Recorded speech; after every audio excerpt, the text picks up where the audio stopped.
ஒரு மிகப்பெரிய ஒரு பெண் பன்றி, அதாவது ஒரு மிகப்பெரிய பெண் பன்றி இருக்கு. அதனை சுற்றி நிறைய அந்த பன்னி குட்டிகள்லாம் சொல்லுவா தெரியுமா? குட்டி குட்டி குட்டியா நிறைய ஒரு 7 8 குட்டிகளா அது மேல ஓடி ஆடி விளையாடிட்டு இருந்துச்சாம். அந்த பன்றியினுடைய அந்த பெண் பன்றியினுடைய நெற்றியில பார்த்தா இவருடைய குருநாதர் சொன்ன அந்த அடையாளம் என்பது இருந்ததாம். இவன் பார்த்த உடனே தெரிஞ்சுட்டான் இந்த பெண் பன்றி தான் நம்முடைய குருநாதர் அப்படிங்கிறத தெரிஞ்சுட்டு.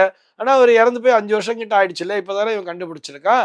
ஆக நிறைய அங்க குட்டிகள்லாம் நிறைய வேற கீழே சுத்தி சுத்தி விளையாடிட்டு இருக்கு. அதை பார்த்த உடனே வந்து தன்னுடைய கையில் இருந்த வாளை எடுத்து குருநாதரின் ஆணையின்படி அந்த பெண் பன்றியை கொன்று விட அப்படின்னு சொல்லிட்டு வாளை ஓங்கும் பொழுது டக்குன்னு அந்த பன்றி ஓடி வந்து அவருடைய கையை பிடிச்சிச்சான். அப்படியே பேசிச்சான். ஏன்னா ஞான திருஷ்டிங்கிறது இருக்கு இல்லையா, அவருக்கு அந்த பூர்வ ஜென்ம வாசனைங்கிறது இருக்கு அந்த பன்றிக்கு. தான் போன ஜென்மத்திலே இவனுடைய குருநாதர் என்பதை உணர்ந்து கொண்டு சிஷ்யா நில் அப்படின்னு சொல்லி இந்த பன்றி வந்து பேசிச்சான். அந்த பன்றி சொல்லிச்சான், இந்த ஜென்மாவிலே நான் மிகவும் சந்தோஷமாக இருக்கிறேன்.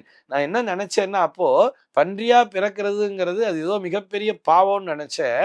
ஆனால் நான் அந்த ஜென்மாவிலே இழந்த சந்தோஷங்களை இந்த ஜென்மாவிலே நான் அடைந்து கொண்டிருக்கிறேன். அதாவது என்னுடைய குடும்பத்தோடு, என்னுடைய பிள்ளைகளோடு, என் குழந்தையெல்லாம் பார்த்தியா என் மேல வந்து வந்து உழுந்து என்னை எவ்வளவு தூரம் அந்த ஒரு பாசமாக இருக்கிறது. இப்படி நான் ஒரு குடும்பம் என்கின்ற அந்த குதூகலத்திலே மிதந்து கொண்டிருக்கின்றேன். இந்த நேரத்திலே என்னை கொன்று விடாதே, நான் இந்த பிறவி பயனை முழுமையாக அனுபவிக்க வேண்டும் அப்படின்னு சொல்லி வேண்டிக் கொண்டாராம். ஆக எந்த ஒரு பிறவியுமே அது வந்து தாழ்மையான ஒரு இழிவான பிறவி இல்லை என்பதை தெரிந்து கொள்ள வேண்டும். எப்படி இருந்தாலும் இந்த உலகத்திலே பிறந்திருக்கிறோம்.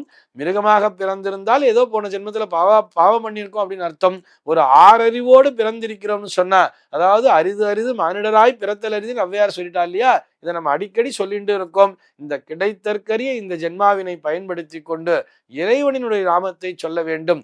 பிறவி பயனை எல்லோரும் அடைய வேண்டும் என்பதுதான் அடியனுடைய பிரார்த்தனை.